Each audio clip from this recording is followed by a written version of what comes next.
Go. I really appreciate you taking the time to sit with me. I'm not sure that we have something that can help you, but let me tell you the areas we work in.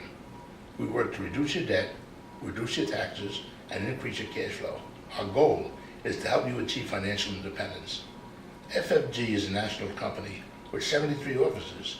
We represent large financial institutions and insurance companies. Some of them are over 100 years old, and they got billions in assets. Let me tell you something about myself. I started in the financial services industry in 1958. I ran a number of companies, I've run a number of companies, I've hired dozens and dozens of people, I paid salaries, payroll taxes, rent and insurance, so I know a little bit about reducing debt, reducing taxes, and increasing cash flow. What we're going to talk about today are some of the issues and challenges that people face today. We know that over the last 10 years, incomes have risen, but so has inflation, right? People are saving less and using their credit cards more. Right now, consumer debt is over $9 trillion. Our national debt is approaching $18 trillion.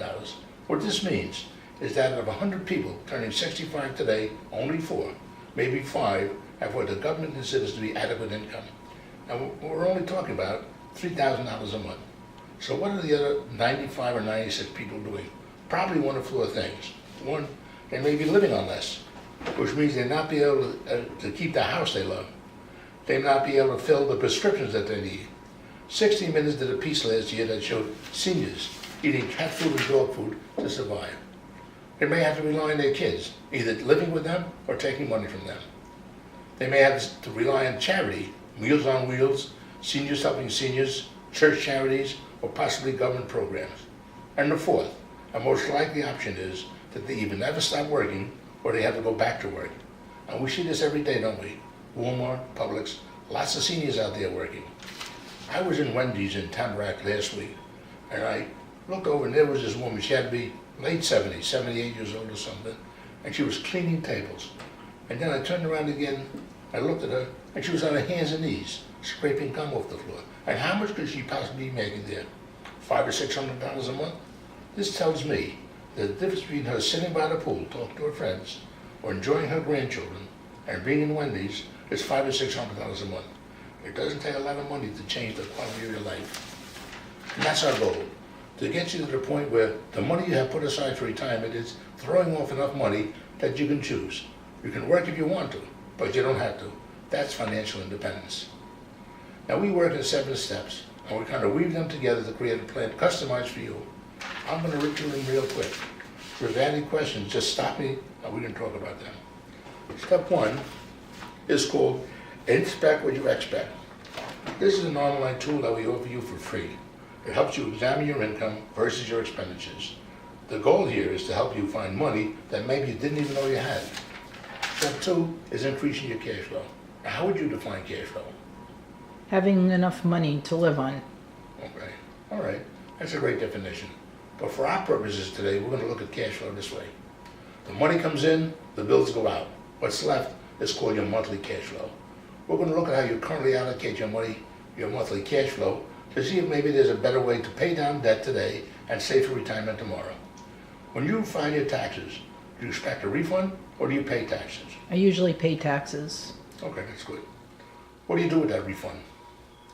I I use the refund to go out to dinner.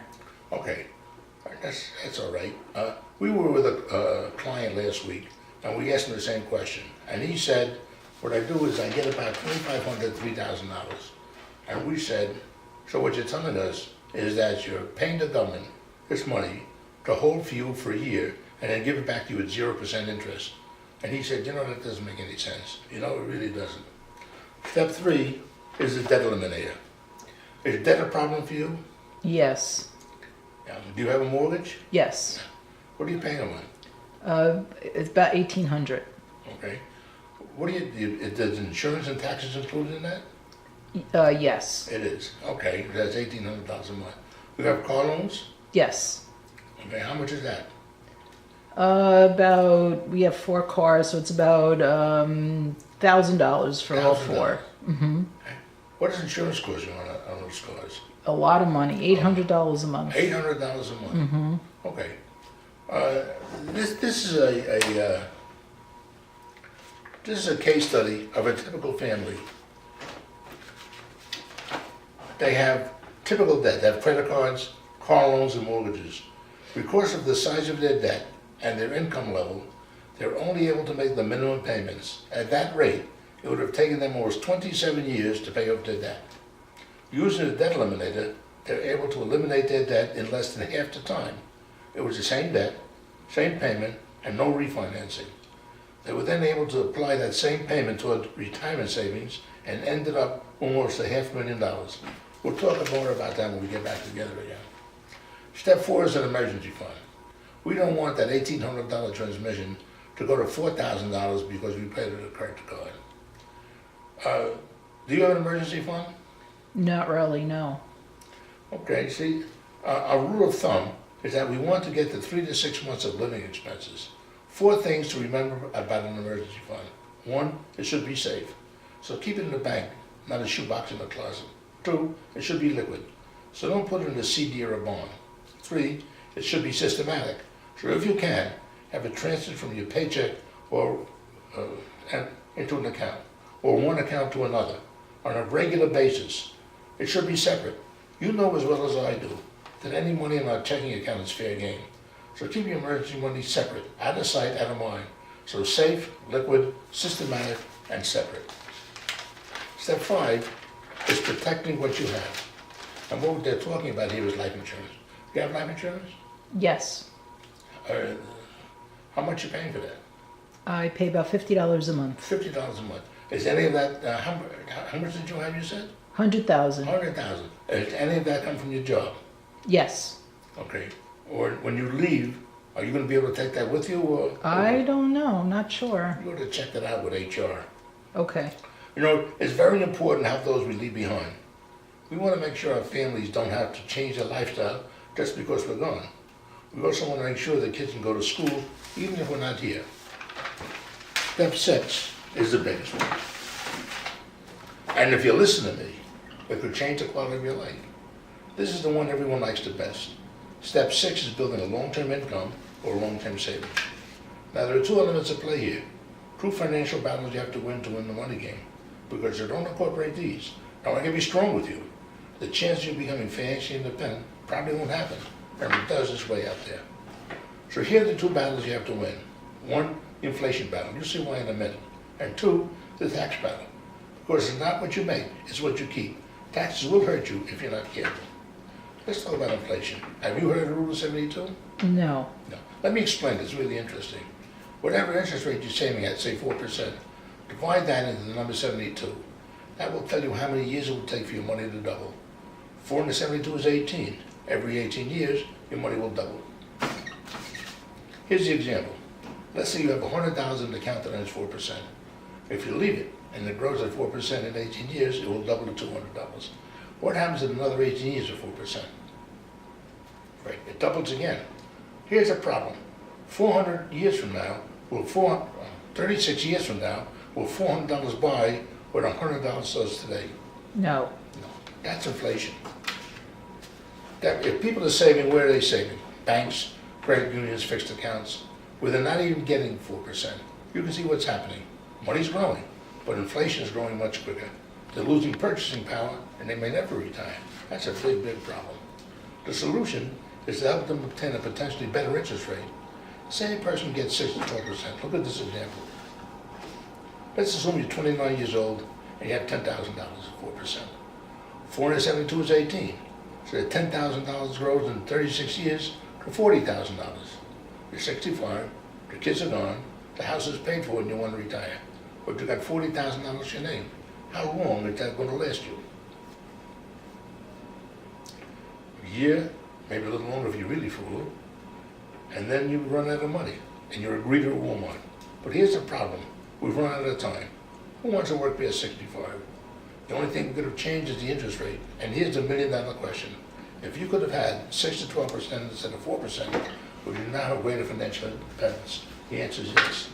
Look at this. At 6%, your money doubles every 12 years. At 8%, it doubles every 9 years. And at 12%, it doubles every 6 years. So at age 65, you've got $640,000.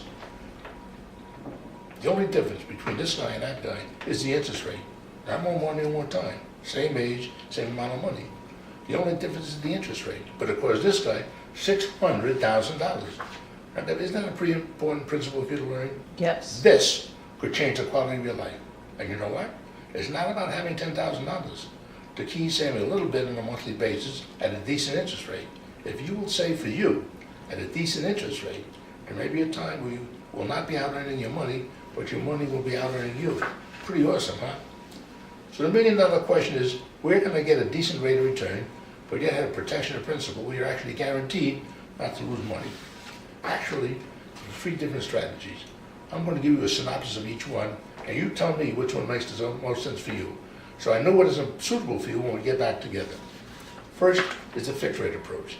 You get a guaranteed fixed rate, but it's a low rate, probably 1-2%, maybe less, which may be risky because of inflation. The second approach is the other end of the spectrum, the stock market and mutual funds. We have the potential for high returns, but with a greater risk of losing your money. A lot of people have because it's been pretty dicey lately. The third way is the index strategy, where all your savings is protected. All the interest earned is also protected, so you don't lose money. All interest earned is linked to what the S&P 500 stock index does, which for the past 25 years has averaged almost 10%. Of those 3, which one makes the most sense for you? The index strategy. You know, that's a very important, very popular strategy. Let's talk a bit about it. You've heard of the S&P 500 index, right? Sure. Yeah. The S&P 500 is the 500 most widely held companies in the U.S., representing over 100 groups, such as technology, healthcare, utilities, etc. In fact, the S&P 500 represents only 70% of the American economy. But get this, the S&P 500 has averaged almost 10% a year for the last 25 years. If you had invested in the S&P 500 25 years ago and averaged almost 10% a year, we'd be happy, right? Sure. Yeah.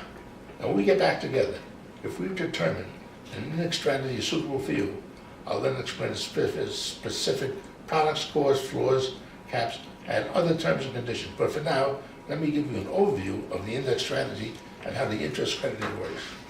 All interest earned is linked to the S&P 500 up to a cap, for example, 12%.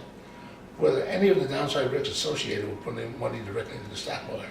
So you see your money is protected from any market loss. At the same time, you participate in the growth of the S&P 500 up to a cap, for example, 12%, with a protection from any downside market risk. That should be pretty important, don't you think? Sure. Right. Here's an example. Let's say that a few years back you contributed $10,000 in the index strategy. And let's say the S&P 500 did 10% in the first year. Now it has grown to $11,000. Let's say the second year it grew another 10%, and now you have $12,100. In the third year, the S&P loses 20%. Is that possible? Absolutely. In fact, it happened. But now instead of your account dropping 20% to $9,600, it remains at $12,100. So you see why the indexed approach is quickly becoming one of the most popular. You can see why. One of the best ways to win the rate return battle and inflation battle is to be able to get potentially higher growth, yet protect your principal from any downside market risk. But then you can't just win the rate of return battle and forget about taxes. In fact, I'm going to show you an example that will shock you in how important it is to employ both the rate of return battle and the tax battle. Let's say that 30 years ago there was a guy that wanted to have $1 million when he was 60. Well, he didn't understand anything. He goes into the banker and he says, "Mr. Banker, what do I have to put aside on a monthly basis so I have $1 million when I'm 60? Back then, interest rates were about 5%. Now they're about 2 or 3, probably less, but then they were at 5. Well, the banker figures it out and says, what you need to do is to put away exactly $1,639.29 a month for 30 years at 5%, and you get your $1 million. Well, he was totally discouraged. He left the bank, never saved a dime. He's now agreed with Walmart. You see them, right? Now, what if we could have taught him how to win these 2 battles? The rate of return battle and the tax battle. Look how it drops that number. It's almost unbelievable. Let's win one at a time. The rate of return. Let's say you could have averaged 10% instead of 5%. It takes that number clear down to $900 a month. Can most people save $900 a month? Probably not. However, that's $700 less than that guy. That's significant, right? Now, what if we can help him to put his money away where it can't be taxed while it grows? So with tax deferral, what does he have to put away? Look at this. $438 a month. Now, John, do you know people that can put away $438 a month? Yeah, a lot of people. Maybe you could do that, right? See, to a lot of people, it's not a big deal. See, it's not so much about putting away a ton. It's about putting away what you can at a decent interest rate, reducing taxes, and avoiding loss of principal. In fact, in step 6, when we're done, a person knows how and when they will potentially be totally and financially independent. And if we do it right, we can literally shave years off their retirement date. It's really neat. Now let me ask you this. If you were financially independent right now, and you have enough in your nest egg so that every month you had enough so you didn't have to go to work, what would you and your wife be doing? What are your dreams? What are your goals? What would you be doing? That's great. Now think about it. If you are financially independent, you have options. And that's the point. You do what you want, when you want, and how you want. In fact, it was interesting. The other day we went through the implementation phase with a client. That's our second visit. And my wife was so excited, she gets up and says, you know what? I can go door to door, asking my neighbors when they were going to be financially independent. You know, nobody would know, but I do. You know what? At that time, she and husband became one because they knew what the dreams were and what was going to happen. It was exciting. That's step 6. Step 7 is estate planning. I'm not a lawyer, so I'm not going to give you legal advice, just some common sense advice. If you own real property, a house, a business, or real estate, you should look into getting a trust. Any real property that is not in a trust and passes from one generation to another has to go through probate. Probate is a long, expensive process that keeps the people you love from getting the stuff you want them to have. You need to see a lawyer for this. A simple will. You have a will? Yes. Okay, good. Well, I'm glad. I'm just going to tell you, you really want to have one because we don't want the kids fighting over the furniture, the dishes, or the jewelry. You can get one of these at Office Depot or online pretty cheap. A living will. Do you have a living will? No. No. Well, this lets people know what your choices at the end of your life. If you have one, nobody has to decide whether you'll live or die. These can also be gotten online at Office Depot. It's very inexpensive. Remember the case of Terry Shivo a couple of years back? Yes. Here was a young lady that was in a coma for 26 years on a feeding tube. The whole world was arguing about what should happen to her. So those are the 7 steps. Pretty cool, right? If you can only pick 2 of the 7 steps, which ones would you pick? Okay, let me tell you what happens now. I'm going to take some information. We have a very sophisticated software system back in the office. We input your information, and it comes up with a customized plan tailored to fit your needs. Now, let me tell you what this cost you. Next time I come back, I need to see a big plate of hot chocolate chip cookies and a big cold glass of milk. Nah, I'm just kidding. This costs you nothing. The companies we represent pay us a finder's fee or commission if you go forward with the plan. 100% of every dollar you put in goes to your benefit. You don't pay 1 cent in commission or management fees. Before I leave, let me ask you 2 questions. 1, if you come back with a plan that fits your needs in every way, that you're happy with, is there any reason why you wouldn't do business with us? No. No. And 2, if we do business, is there any reason why you wouldn't give me the names of 3 or 4 people that you feel could use the same service I'm going to be giving you? No. There's Thank no you. reason. Goodbye.